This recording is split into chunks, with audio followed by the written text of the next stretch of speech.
Welcome to the Week 7 edition of Survivor Show.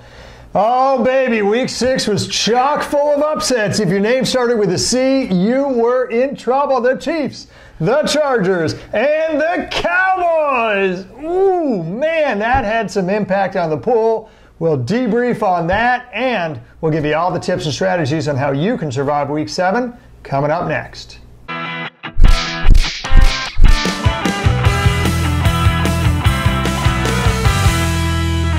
Hello, everyone. I'm Gary Kurtzman. And I'm Eric Lee. We are the Fantasy Football Consultants. Boy, was Week 6 fun! Well, unless you were a Lion fan, no, do you know why Week 6 was fun? Was because we picked the Patriots on Thursday. Yeah, we didn't have to worry about any of the craziness going on Sunday. Oh, man, there were upsets galore. Yeah. There was an almost, kind of, sort of, maybe should have been an upset. Oh, well, chock full of fun game. I want to pat ourselves on the back here.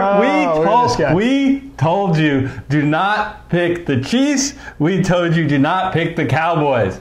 And we were right, but broken clock's right twice a day, so, you know. Wow. Doesn't mean we're right today. We're the blind squirrel getting a nut in that scenario, huh? Yeah. But hey, never get too high or too low on yourself is my attitude. So, Gary, it could have even been worse. It could have been worse in upsets this week. Yeah. Oh, you're talking about the Packers-Lions game. You gotta be, right? Oh, man, the big upset were the Lions fans getting, really, honestly, let's call a spade here, rooked out of an upset victory over the Packers because, oh, baby, Trey Flowers twice getting a call, then there was the pass interference call, non-call against Marvin Jones. Yeah. There were about 6 ways to Sunday that the Lions could have, should have won that game. And it also could have been worse if the Washington Redskins barely survived the Miami Dolphins. Gary, 2-point conversion at the end. Me and Simon Cowell was hanging out, and we watched that 2-point conversion. Oh, God, I thought that was absolutely dreadful. Gary, I don't know what was worse. The fact that he just dropped an easy pass, or the fact that there were 4 Redskins ready to tackle him. Horrible blocking, or horrible play design, I don't know. The words out of my mouth, the story got 2 stories. The words out of my mouth, first words, when I saw that play live was, that's so Miami.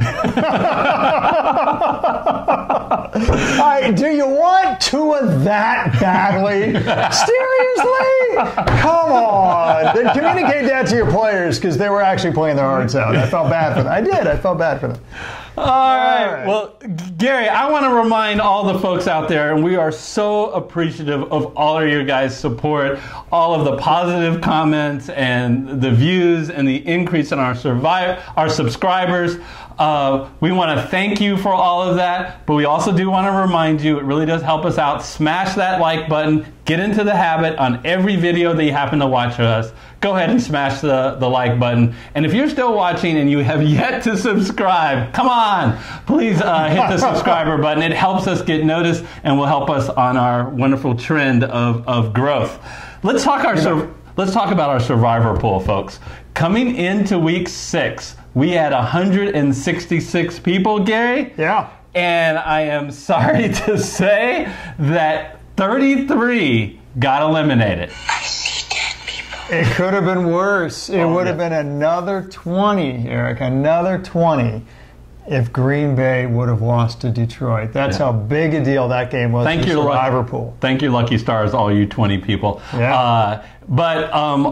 So now as we go into Week 7, we have 133 survivors left. Remember, we started with over 420. 133 are left. Only 35, you're one of them, have no strikes. And let's get into the Week 7 picks. We're going to talk about 3 games, Gary, first that are unlikely that people have picked. So they're viable picks this week. They're all 3-point favorites. The New York Giants at home against Arizona, Jacksonville, 3-point favorites at Cincinnati, and Chicago at home against New Orleans. So, Gary, let's talk about these games. We'll get to the bigger spread games in a moment. What do you think about the Giants game? What do I think about the Giants game? Well, first of all, I think the Giants need to thank their lucky stars because they're getting healthy. So it appears, at least as we film here on Wednesday, they're getting healthy just in time. Saquon Barkley, welcome back. Oh, baby, do the Giants ever need you? I tell you, they're just a flat-out different team with Saquon Barkley. Not only that, but Evan Engram is got to be the second most important, and they both missed the Week 6 games, and the defense just looked inspired there for a while before they lost 3 touchdowns to the Patriots. But these are the players they need, frankly, if they're going to win another game this season. Christmas morning for Daniel Jones. He has weapons. He does, and that will make the difference in this game. Honestly, anytime you're a home favorite, but you're only favored by 3 points, basically what the Nines makers are saying is you're about even, right, on the skill set. And I think that's probably true. I mean, if you think about this, both teams, first of all, they have a virtually identical record. They're within a half game of having an identical record. They have virtually the same number of plus-minus points on the season. They have the same strengths, as it were, on 2-4, 2-3-1 teams. They have the same weaknesses. Honest to God, this game for me is too close to call. It probably pivots to the Giants solely because A, they're getting healthy, and Lord knows that Engram can torch that Arizona defense against tight ends. Saquon Barkley can torch anybody, and B, they're at home. But this feels like too close a game for me to choose in a survivor pool. Yeah, so I'm staying nowhere close to this game, given that I already have a strike. But I wouldn't pick the game even if I didn't have a strike. And here's why: I don't think that it doesn't. A and B doesn't matter. It's all B. The B is future value. The New York Giants in Week 15 host Miami, and Gary, I am not going to give up opportunities to pick against Miami. I hear they're not very good. some two people who are mildly intelligent said that once. Yeah, so I'm not picking the Giants this week. I'm also not picking the Chicago Bears. Chicago plays at home against New Orleans. Gary, you know what? New Orleans can say this. I tell you, I don't get no respect at all. Why are they 3-point dogs to Chicago? New Orleans is 5-1. Chicago is 3-2. And who has New Orleans beaten? Look, they have beaten Houston, my Seahawks, Dallas, Tampa Bay, and Jacksonville. There isn't a bad team in that group. I hear what you're saying. Yeah, but they won't have Drew Brees. Well, they didn't have Drew Brees for almost all of those games. So I am really impressed about how they have played without Drew Brees. Meanwhile, who has Chicago beaten? They're 3-2. Who did they beat? 2 of the teams that they beat was Denver, barely, and Washington, one of the 2 bottom teams. No thanks. I'm out. Yeah, I don't blame you. I don't feel quite as strongly as you do about this game. I think Chicago's got a chance to win this game for sure. As you said, a 3-point favorite is on a neutral field, so they're saying the teams are equal between New Orleans and Chicago. Who's a better team? I think Chicago at home is the better team. No. I do think Chicago at home has a greater than 50% chance of winning this game. And Chicago's at home. I mean, that's a big part of it, right? If they played in a neutral field, then they both be at a disadvantage. It would be a pick. So my question is, if they're on a neutral field, who's the better team? Oh, it's not close. You took too long. No, I think it is close. I think I would give it like 60-40 chance, which is probably what the stats work out to be anyway if you do the Vegas odds of Chicago. I do think the Chicago pass rush is going to give Teddy Bridgewater fits. Michael Thomas won't have enough time to get open downfield, which, spoiler alert, I think makes him a bad pick in DFS videos if you're into that sort of thing, as you know we are. And I think that's going to be a big difference. I really do. Alvin Kamara he's got to play, but he has a bum ankle. I think there are reasons why this all plays to Chicago's strengths. The last of these small spread games that we wanted people to talk about is Jacksonville. They're playing at Cincinnati, Gary. Jacksonville is playing at Cincinnati. So Jacksonville is not that good a team. They're not.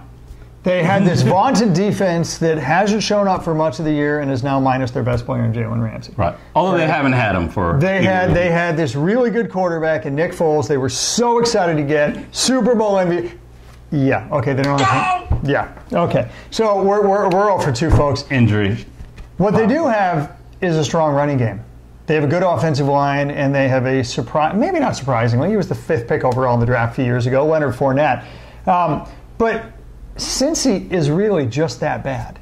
Cincy, Eric, I don't even know what to tell you. Cincy has no strengths. None. I mean, I looked. I took a magnifying glass out just to find the strengths, and I couldn't do it. They're 0-6 for a reason. I'm beginning to think that we should really lump Cincy in with Washington and with Miami as just teams that you always pick against. I know what you're saying. A.J. Green might be coming back. He is not the answer to their problems. He is not. They have 0 run defense. They have 0 pass defense, and there's nobody coming to save them. Andy Dalton is atrocious at quarterback. He's one of the lowest quarterback ratings of any QB in the league, and there are a lot of backups that are included in that pool. Man, receivers, and by the way, the offensive line is so atrocious that an all-class, all-world talent like Joe Mixon has the 25th most fantasy points of any running back in football. That's how bad the offensive line is. A.J. Green is not going to solve any of these problems. I'll make an already long story really short. Jacksonville's strong running game is what's going to make a difference because there's nothing that Cincinnati's going to do to stop it. And Eric, surprise, surprise. Oh. Spoiler alert for those viewers out there.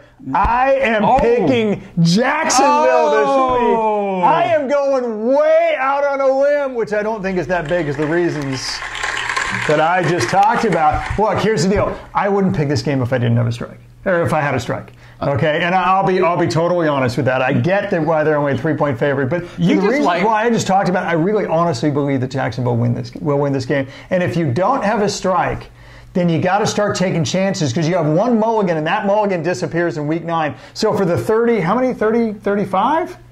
I should have 35. I should have been listening to you. Yeah.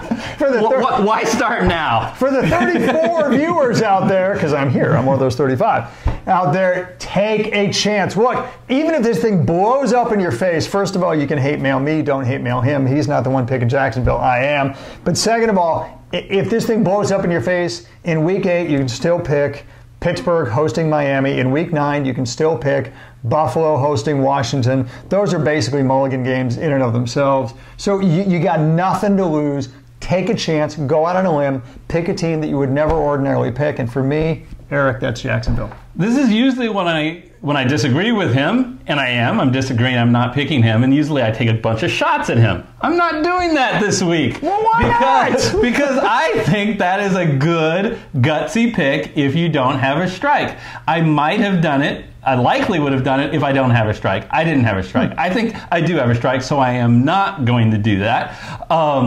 The one thing that I would add that you didn't say is Jacksonville has 0 future value. This is their best game. So might as well burn them this week. So I like that as a gutsy pick. It'll be interesting to see how many people follow you.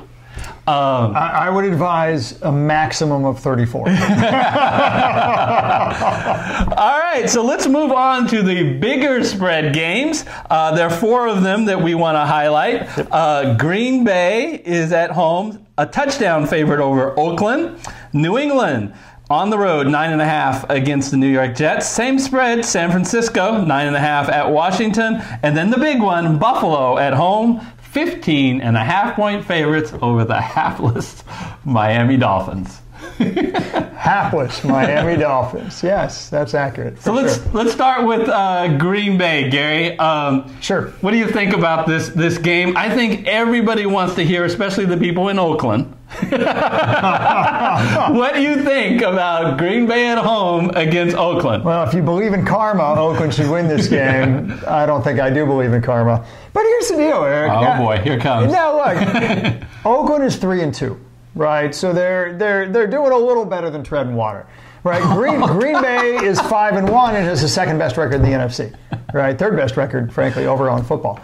And to me, you would think that this game, especially being favored by 7 points, wouldn't be close and it would be a relatively easy layup. I don't think it is at all. Oh, well, here we go. I really don't. I'm not looking at the camera and saying Oakland's going to win this game, but I'm saying, look, Oakland may be 3-2, but look at what they've done recently. Look, they just beat Indianapolis, and that's a pretty good team, right? And they just beat Chicago, and that's a pretty good team. We just talked about that.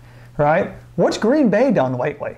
Well, first of all, they're playing on a short week, right? So they have one day less to prepare than the Raiders do because, of course, they play Monday Night Football. Second of all, they're banged up, folks. I mean, Devontae Adams may or may not be present in that game. And even if he does, he still has that sprained toe, which they've given the moniker of turf toe for, right? I think wide receivers need their toes. Like, you point your foot, right? I don't think that's a huge problem. Devontae Adams is not going to play this week. I don't believe so. He's questionable now, and I don't know at the time of viewing, but even if he does, he's not going to be 100%. Oh, and by the way, Geronimo, not pronounced Geronimo, Geronimo Allison won't play either. I mean, they're going to be relying on Valdez-Scantling, who honestly has been much more featured on the back of a milk carton than he has in the end zone this season. If they're going to go into this game being as banged up as they are, and Oakland being on this win streak against good teams as they are, I just don't feel confident. Yeah, I agree. I'm out on this game. I strongly persuade you not to pick Green Bay this week, and here's why. The Road Warriors, that are the Oakland Raiders. First of all, they're coming off a bye, which I love. Yep. I always like teams coming off a bye against a team that isn't coming off a bye. And when the last time we saw them, they were, two big road games. They went all the way to London to beat the Bears, and then went to Indianapolis to beat the Colts. Yeah. And how did they do it? In both games, they got up early and ran the ball behind Josh Jacobs with big games. If that's the script that happens to these Green Bay Packers, who aren't as good against the run as either of the other two teams that they just beat, I really fear for Green Bay in this game, right? So no way am I putting my survivor life on Green Bay. And on top of that, Green Bay's future value. Yep. Look, you just have to look at Washington and Miami's schedule. And you really, if you can, save that team. Green Bay, Week 14, plays at home against Washington. Let's go to the next game. New England at the New York Jets. Yep. Okay, I want everybody to forget about Deflategate. I want to talk about Schedulegate. Who fixed the schedule for the New England Patriots so far this year? So many people, including us, have talked about New England is so great. They're 6-0. They're so awesome. Yeah, but look who they played, okay? They played the New York Giants without anybody, without Barkley, without Ingram, without Shepard, without Wayne Gallman. They played the New York Jets when the New York Jets had Luke Falk at quarterback. Terrible Luke Falk. He's not even in the NFL right now. Yeah, look. He's that bad. Look, no offense to Luke Falk. No, I mean that literally. There's no offense with Luke Falk. Okay, so he'll be here all show. Yeah, folks. So it no good. And of course, 2 games against guess who? Washington and Miami. Yeah. Okay, so Buffalo is the one good team they faced this year, and they gave them a hell of a game. Absolutely. If it wasn't for that punt, block, and return, they only beat them by 6, and that was 7 points. Yeah. So yeah, is New England a good team? Yes, but they are going to, except for Buffalo, they're going to face a team that they haven't faced of that caliber this week, with at the New York Jets, who now have Sam Darnold, who now Robbie Anderson could be so much more of a weapon with Sam Darnold on the team. And I believe Chris Herndon will finally make his debut this week. Look, I just pass on New England, and you might as well wait till down the road toward the end of the year when, for example, when they play Cincinnati, that team that you hate. I wouldn't use New England because I think both Buffalo and San Francisco have a better chance to win this week. Yeah, it's future value. Absolutely. I mean, this week too. What's that? This week. Well, sure. Yeah. This week there are better choices, absolutely. And for New England, future value. Don't put them in New York. There are. And I'll have to, unfortunately, I don't have the number in front of me, but there are 4 or 5 games. This is a 9.5 point spread. 9.5 point spread, and there's still a small handful of games for the rest of the year that New England's projected to have an even bigger spread, folks. There's at least 4 of them. Shouldn't be that hard to choose one of them. right? So for future value, for sure, do not pick them against a suddenly resurgent Jets team that already had a good defense and their offense has got much better. I think the reality is a lot of people have already picked New England. And there's that too. But if you... This is not the week to save them to pick them here. So yeah, we recommended them last week. Yeah. So the next game, Eric, my San Francisco 49ers. Let's just say it, undefeated. Undefeated, the only team other than the Patriots with their patsy-watsy, soft, pillow-soft schedule. Wait till you face the Seattle Seahawks. But, well, it's going to be fun that week. That'll be a fun show. San Francisco 49ers, 9.5 points, road favorites, 9 damn near double-digit road favorites against his Washington Redskins.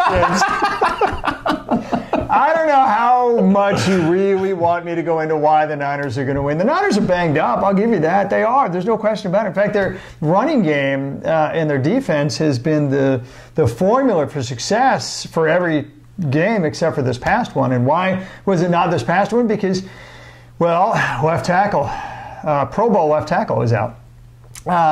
Pro Bowl right guard is out. Pro Bowl, catching a theme here, folks, fullback is out. And when you put all three of those together, that's going to hurt your running game. But they still have a pretty decent passing game to fall back on, right? And not only that, but of course, they have an all-world defense. And that was enough to beat the Rams last week. That'll be more than enough to beat Washington this week. I don't even have to tell you how historically bad Washington is. I have never seen a Sean McVay team so frustrated as last week. And utterly dominated. And you cannot tell me that that was because Todd Gurley was not playing in that game. Because Todd Gurley would not have made a damn bit of difference for Jared Goff having absolutely no time to do anything all day long. We swallowed up the run game. We swallowed up their pass game. We're going to do the same thing to Washington, who is far lesser talent than any team Sean McVay's coached in their life. The reason why I'm not picking this game, other than the fact that I don't have a strike, I'm going on a limb, folks, here this week and pick Jacksonville. Even if I didn't have to, look, San Francisco, you just have to wait a few more weeks. They are going to face Arizona in Week 11, and all those guys I just mentioned are going to be healthy.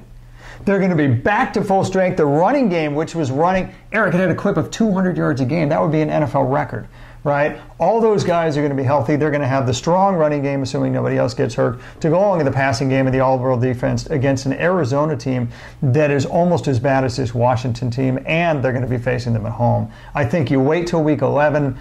Okay, so now what I just heard, blah, blah, blah, blah, blah, blah, blah, blah, blah, blah, blah. This is what I heard. Please tell me you're picking Washington. This is what I heard. My team's awesome. My team's awesome. Pro Bowl, Pro Bowl, Pro Bowl. It's so awesome. I won't pick them this week because they're going to be even more awesome down the road. Oh, and Washington sucks. You heard Washington sucks, right? So, from an unbiased person, I prefer San Francisco, who's a 9.5 point favorite, over the other 9.5 point favorite, New England, this week.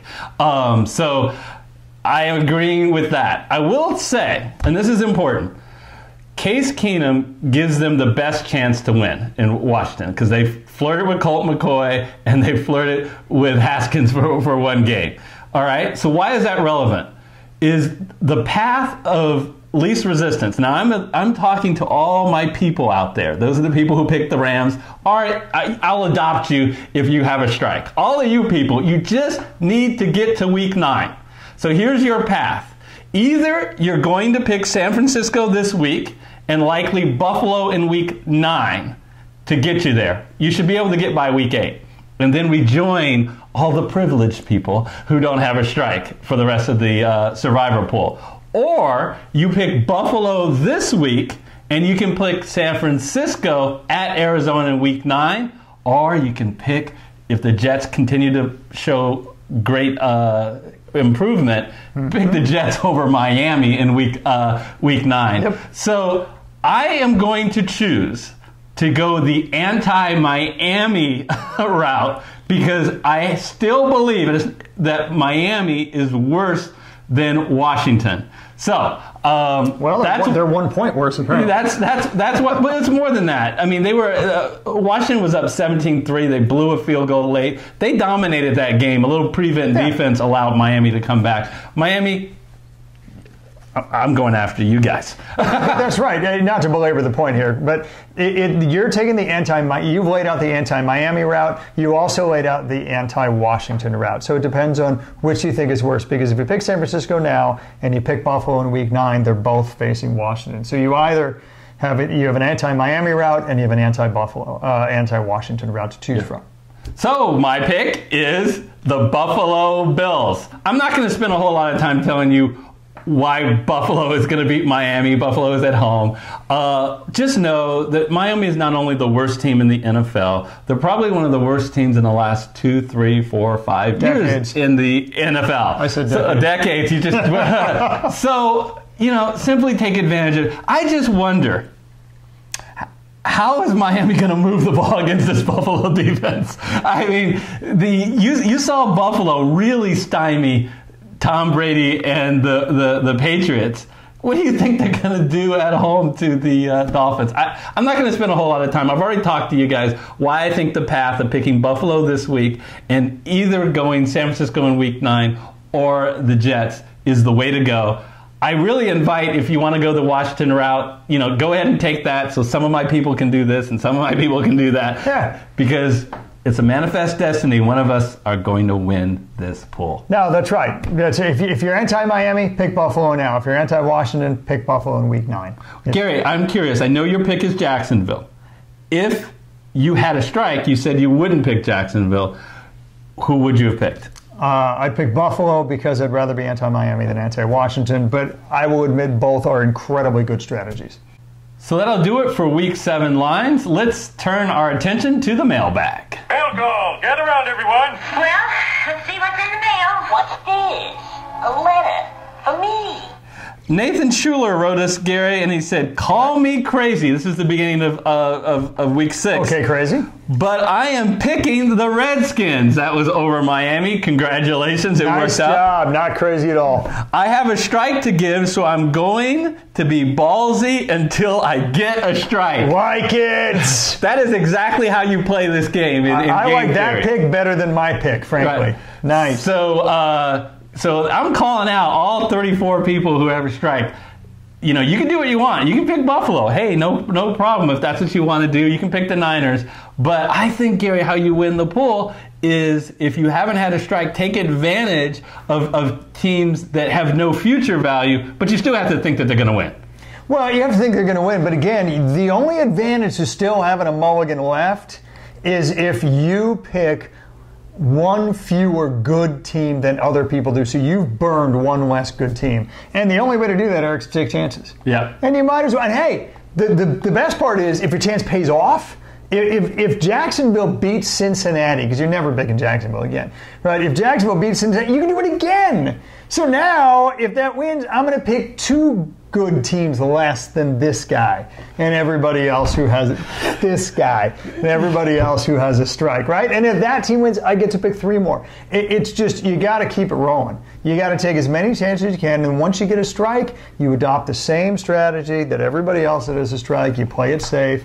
But in the end, you'll have burned less good teams. You got more saved in the bank for the future. That's how you win a survivor pool. All right, well, one in which that gives you a mulligan.